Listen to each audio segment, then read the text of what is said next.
Someone asked me a good question this week on the comments. Said, how come I always say stay Catholic rather than stay following Jesus? Well, according to Protestant, Bible scholar and church historian J. N.D. Kelly, in his book Early Christian Doctrines, page 190, he explains that the early church referred to herself as Catholic to distinguish herself from all the false doctrines going around. There were Docetism, Gnosticism. These doctrines said that Jesus didn't come in the flesh because material things were evil. Jesus came in spirit, so he didn't really die on the cross. It was just an illusion. They taught the Eucharist was not the body and blood of Christ. It was just bread. It doesn't change. So a lot of heresies. So the church, according to Protestant Bible scholar J.N.D. Kelly, the church called herself to distinguish herself from the heretics.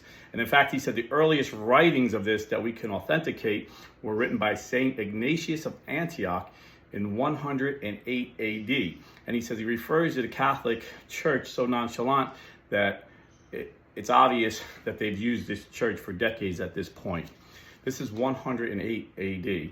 And what Saint Ignatius of Antioch said was, wherever Jesus Christ is, there is the Catholic Church. So when I say stay Catholic, I say stay true to the teachings of Jesus and the apostles. Many people call themselves Christians. Mormons call themselves Christians. Jehovah's Witnesses call themselves Christians. They don't even believe Jesus is equal to the Father. There's all kinds of heresies. There's 40,000 different Protestant groups that say things that they was never taught in the first century, that are actually contrary to the first century. And again, I might get, I just call myself Christians because the Bible says they were first called Christians in Antioch. Yes, I believe it's Acts 11:26, but if you back up to Acts 9:31, when Luke is referring to the church, he uses the Greek word katholikosis, which means Catholicos, which means Catholic, universal. So the church referred to herself as Catholic Christians, Catholic being our first name, Christian being our last name. And you see throughout history, in the year 200 in AD, Bible scholars will tell us the Apostles' Creed dates 200 in AD, give or take a few decades. It says, the church says, this is our creed, this is what we believe. We believe in one holy Catholic church, 325 AD. In the Nicene Creed, the church says, we believe in one holy Catholic church.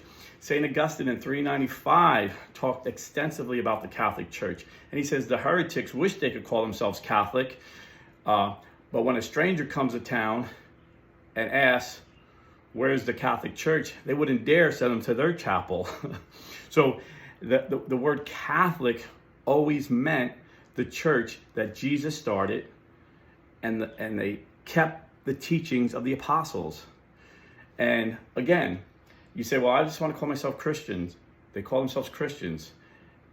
Why do you call yourself Catholic? St. Ignatius of Antioch was the third bishop of Antioch, where they were first called Christians. You don't think he knew this when he referred to the church as Catholic?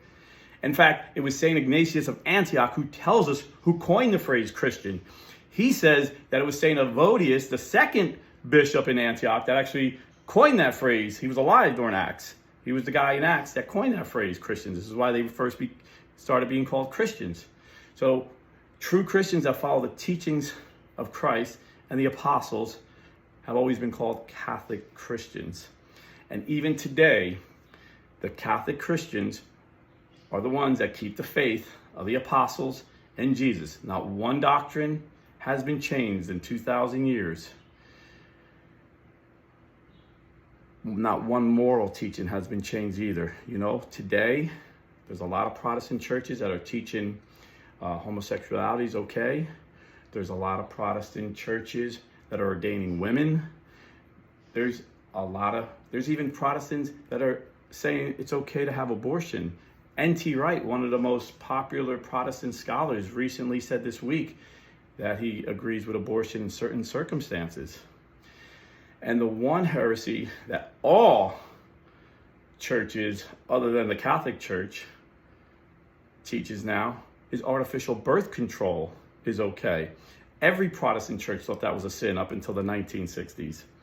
So when I say stay Catholic, what I'm saying is stay true to the teachings of Jesus and his apostles. because the Catholic Church actually has apostolic succession. Every bishop could prove he was ordained by a bishop who was ordained by a bishop and eventually lead to one of the apostles. And because we have apostolic tradition, succession, we have doctrinal succession. The doctrines were passed from the first century to now. So when I say stay Catholic, I mean stay true and follow Jesus. God bless and stay Catholic.